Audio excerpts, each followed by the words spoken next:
The court has frozen everything. The will is under suspicion. But here's one thing, the case is far from over. So let's recap where we are. Sanjay Kapoor dies in June 2025. Priya produces a will making her sole beneficiary of all his personal assets. Samaira and Kian, Karishma's children, challenge it in Delhi High Court. Court finds too many suspicious circumstances, grants an interim relief. Assets are frozen. That's where we are right now. But here's what people are missing. An injunction is not a verdict. It's not even close. The court hasn't said that the will is fake yet. It hasn't said that Priya is guilty of anything. All it has said is we need a full trial before anyone touches anything. At trial, Priya has to stand up and prove that the will is real. Prove that Sanjay signed it willingly. Prove the witnesses actually watched him sign. Explain every suspicious circumstance the court has flagged. Timeline, the spelling mistakes, the chain of custody, all of it. And Samaira and Kian have to prove the opposite, that it's forged, fabricated, and they deserve their share as Class 1 legal heirs under the Indian Succession Act, 1/5 each.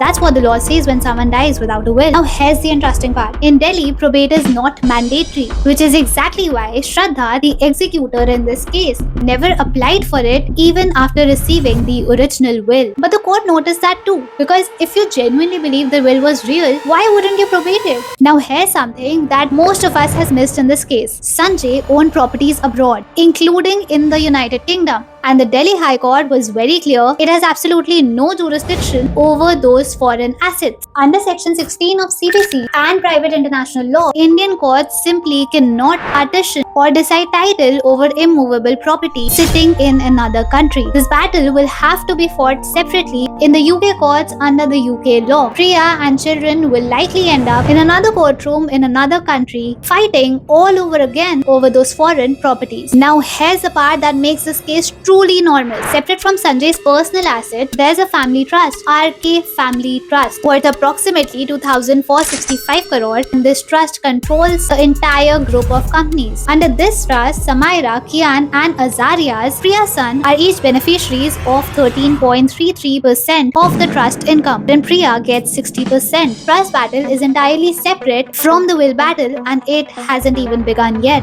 So what we are watching unfold is not a family dispute. It is one of the most complex inheritance battles in the legal history. A 2,400 crore listing company, a disputed will full of errors, a widow who moved at a lightning speed, foreign properties that need separate courts in separate countries, and two children of one of the Bollywood's most iconic actresses fighting for what their father left them. Trial will take time. Until then, let me know in the comment sections, what do you think? Is the will real or fake? If you have watched all 6 episodes, you know this case better than most lawyers do. Follow along so you don't miss trial updates when they happen.